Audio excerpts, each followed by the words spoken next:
Today, Barack Obama announced he struck a deal with Iran. I'll get to that in a moment, but first let me tell you why he's announced that deal. Almost 7 years into it, it's fair to say that Obama's presidency has been a failure. The economy is weak, deficits and debts are huge, taxes are high, the percentage of Americans working or trying to find work is the lowest since the Carter years. Obamacare is a failure measured by its own standards. Race riots are now common in the United States, not what most people hoped life would be like under the first black president. Obama has opened the border to Mexico. The U.S. military is demoralized and being defunded. The Middle East is burning. American gains in Iraq and Afghanistan are being given away. Russia is invading Ukraine in slow motion and getting away with it. China just hacked the personnel files of more than 20 million U.S. government workers. This is where Obama and his staff start worrying about their legacy, something to be remembered by in the decades ahead. So what will that legacy be? Well, we know now this morning a grand deal with the dictators of Iran. Of course, Iran, one of the largest financiers of terrorism in the world, the chief benefactor of Syria's brutal dictator Bashar Assad. Iran that is now gobbling up the Shiite parts of Iraq. Iran that violently crushes any democracy activists, whose government literally still stones women to death and hangs gays. That Iran. So this morning, Obama announced that he has come to a grand deal with Iran to lift the world's sanctions off Iran in return for them delaying, not stopping, just delaying their plan to build a nuclear bomb. It's incredible. It's literally the worst negotiated peace treaty since Neville Chamberlain came back from meeting Adolf Hitler, claiming peace was at hand, peace in our time. At least Chamberlain believed it. Obama doesn't even believe that peace is at hand in our time, just that war is delayed by a few years. Here, let's take a quick look at Obama's announcement this morning. Take a look at this. After 2 years of negotiations, the United States, together with our international partners, has achieved something that decades of animosity has not. A comprehensive long-term deal with Iran that will prevent it from obtaining a nuclear weapon. Well, that's not true, though. It won't prevent Iran from obtaining a nuclear weapon. At best, even if Iran abides by this treaty, which they never have done before, it will delay that bomb by at most 10 years. Here's another clip from Obama's speech this morning. Because of this deal, the international community will be able to verify that the Islamic Republic of Iran will not develop a nuclear weapon. Well, there's another problem. The international community, that's Obama's way of saying a United Nations committee called the IAEA, or International Atomic Energy Agency. The United Nations, dominated by Russia and China. We've seen how useless the IAEA is before. They were in charge of making sure North Korea didn't get nukes. Another legacy project by a Democratic president, Bill Clinton, desperate to be remembered for something more than Monica Lewinsky. Here's some more of Obama's speech today. Because of this deal, Iran will not produce the highly enriched uranium and weapons-grade plutonium that form the raw materials necessary for a nuclear bomb. Because of this deal, Iran will remove 2/3 of its installed centrifuges, the machines necessary to produce highly enriched uranium for a bomb, and store them under constant international supervision. Iran will not use its advanced centrifuges to produce enriched uranium for the next decade. Iran will also get rid of 98% of its stockpile of enriched uranium. Okay, obvious question. Put aside Iran's non-compliance in the past, put aside the fact that they are a terrorist-supporting dictatorship that thinks nothing about lying to the gullible Obama to get concessions. Even if Iran actually obeyed this treaty and complied with it, the treaty itself permits Iran to keep hundreds of centrifuges, the machines needed to build a nuclear bomb, and they will only not have to use them for 10 years. They can still have them. They just can't use them for 10 years. So they don't have to give up their nuclear bomb plans. Just for 10 years, delay them. They don't even have to give up their equipment. Just scale it back for 10 years. 10 years is a flash in time. 2005 to 2015 is 10 years. 2005. That's when the movie Wedding Crashers came out. That's when the last Star Wars 3 came out. That's a flash in time. And that's if Iran obeys this treaty. It doesn't stop them from getting a bomb. It gives them a legally endorsed path to get the bomb. Here's more from Obama. For at least the next 15 years, Iran will not build any new heavy water reactors. So no shutting down any nuclear reactors, just not building any new ones for a few more years? And that's if they follow the agreement. Here's Obama making a pinky swear that they're going to check to enforce things. This deal is not built on trust. It is built on verification. Inspectors will have 24/7 access to Iran's key nuclear facilities. Iran will have access to Iran's entire nuclear supply chain, its uranium mines and mills, its conversion facility, and its centrifuge manufacturing and storage facilities. This ensures that Iran will not be able to divert materials from known facilities to covert ones. Well, that's not true, though. Here's a copy of the deal itself. Take a look. Look at Section 75. If the United Nations thinks there's a problem with Iran, they have to write a letter to Iran and ask for a clarification. And then Sections 76 and 77 say, if Iran's clarification, which would take some time, doesn't suit the UN, then the UN can write another letter back. And then Iran can write back, and they can have a good old negotiation at a fancy hotel in Vienna again.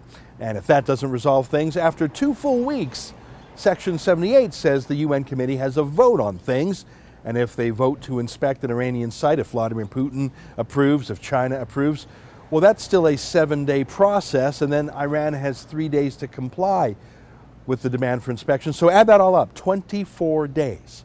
24 days between the West asking to inspect an Iranian facility and maybe getting access, but only if the UN votes for access, and only if Iran complies. 24 days. You can move anything, hide anything, destroy any evidence, but Obama didn't say that. He said this. Inspectors will have 24/7 access to Iran's key nuclear facilities. 24/7 access, that's just not true. Obama is already lying about the deal on its first day. He's spinning for Iran. He's Iran's lawyer here. He's not telling Americans the truth about the treaty, even though the text is already published. How brazen is that? But here's the thing, again, it's not a deal to stop Iran's militarization. It's a deal just showing the way. Listen to Obama himself say so. This deal legalizes Iran's path to the bomb. And over the course of the next decade, Iran must abide by the deal before additional sanctions are lifted, including 5 years for restrictions related to arms and 8 years for restrictions related to ballistic missiles. So Iran can rearm, not just nukes. It can get ballistic missiles in just 8 years? And of course, this whole nuke deal just delays things by 10 years for the nukes themselves, if you even believe it. So it's not a disarmament treaty. It's kicking the can down the road a few years, but legalizing it, making it official, rewarding Iran for doing exactly what it wants to do, but just insisting it does so maybe a few years later than they were planning to do so, if they keep their promises in this treaty. Now, no Obama speech would be complete without a false dichotomy, you know what I mean, where he says, if you don't support my plan, you must support an idea that's much, much worse. There's no third way. He does that here so naturally. Take a listen. As the American people and Congress review the deal, it will be important to consider the alternative.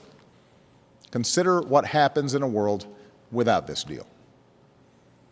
Without this deal, there is no scenario where the world joins us in sanctioning Iran until it completely dismantles its nuclear program. Nothing we know about the Iranian government suggests that it would simply capitulate under that kind of pressure, and the world would not support an effort to permanently sanction Iran into submission. So Obama is saying that this is the only deal possible. It's this deal or no deal. He's the worst negotiator ever to be president. We know that by watching him in action against Bashar Assad, against Vladimir Putin, against China. He says there is no deal possible better than his deal, and this deal is better than no deal. But sanctions were having a crippling effect on Iran to begin with. That, combined with low world oil prices, have caused massive economic pressure on Iran, pressure that the U.S. has now agreed to lift and told the world to lift. Also, and will immediately pay tens of billions of dollars to Iran, monies that were seized by America that will now be paid to Iran as a reward. Just a few more clips. Take a look.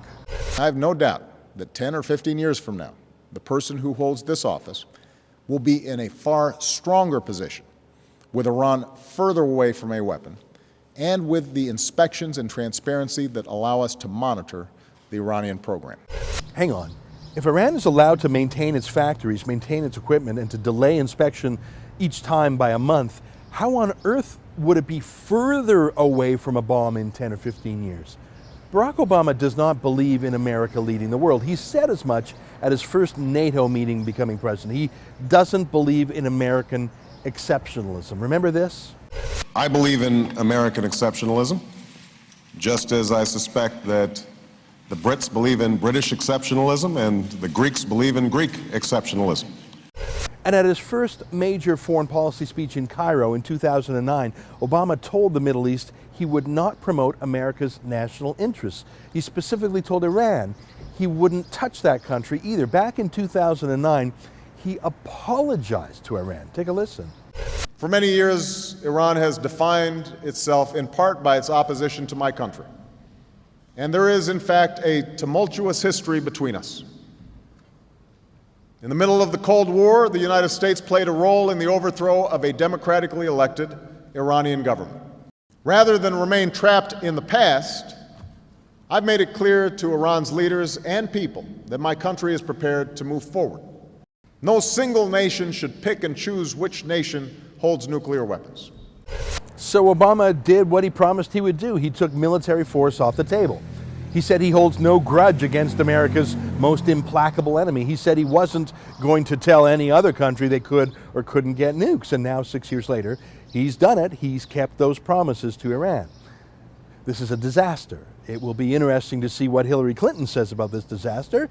She was the Secretary of State for the first 4 years of Obama's presidency when this policy and Obama's Cairo speech were formulated. Obama has put this deal to Congress now. Every Democrat there will have to weigh in on it. Obama will be gone in 16 months, or at least that's when the election is, but many more Democrats hope to win in 2016 and beyond. Will they accept the legalization of Iran's nuclear plans and the massive payment of cash to Iran in the meantime? Will they abandon Israel and all the Persian Gulf states to Iran's regional ambitions? Will they allow the starter pistol for a regional arms race? The Saudis have essentially said they'll get a nuke if Iran does. Will the other Democrats allow the creation of an even crazier, even richer rogue nation like the Democrats created with North Korea? It'll be interesting to see. Here's Obama early in his presidency holding the book, The Post-American World. That's what Obama wants. That's what Obama is delivering. A world where America is not the greatest country in the world, where America doesn't pursue its national interests, a world with a terrible void left in it, a void being filled by Russia, by China, by the Islamic State, and now by a nuclear Iran. One last video clip, this one from the days before Obama became president. We are 5 days away from fundamentally transforming the United States of America. You can't say he didn't warn us. For TheRebel.media, I'm Ezra Levant.